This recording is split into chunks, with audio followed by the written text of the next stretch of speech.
Good morning, everybody, and welcome to today's tropical update. So now we have four areas to watch in the Atlantic. The three yellow areas all have a 10 to 20% chance of tropical cyclone formation over the next 2 to 5 days.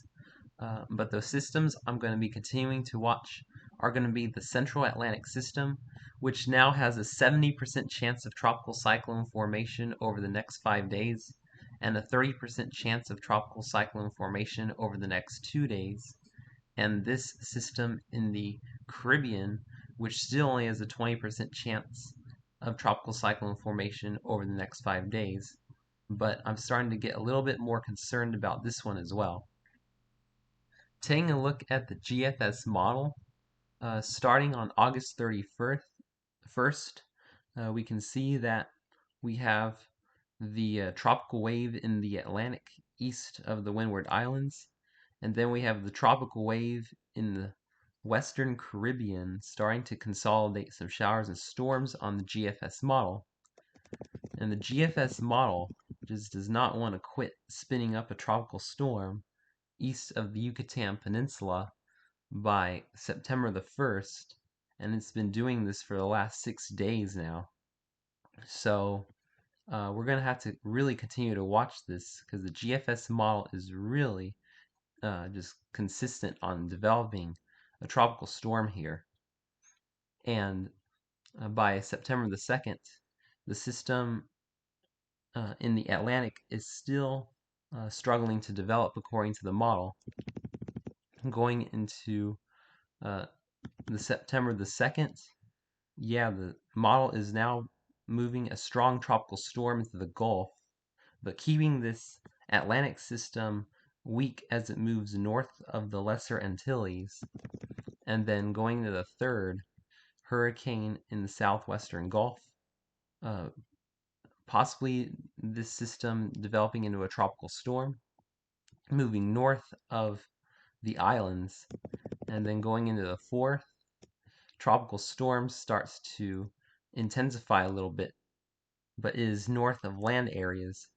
And then the GFS is still continuing to spin up this hurricane in the now west central Gulf, and then makes landfall now in northeast Mexico on September the 4th. And this starts to, now by September the 4th, the GFS model wants to strengthen the Atlantic system as it starts to approach the Bahamas by September the 5th, and then wants to almost stall the system out east of the Bahamas between the 6th and the 7th, kind of like Dorian. Hopefully, this does not happen and it stalls east of the Bahamas, and then it starts to move northeast after that.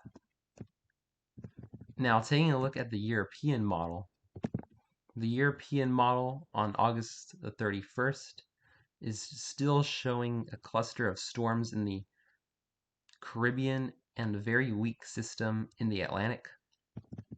Going into September the 1st, the system remains pretty weak in the Western Atlantic as it approaches the Windward Islands.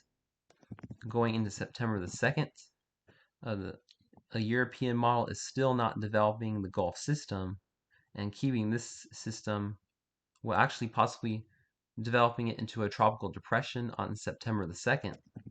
In September the 3rd, the weak tropical depression is approaching the northeastern Lesser Antilles and Puerto Rico, and this model run is also keeping it north of the islands as a much weaker storm than yesterday.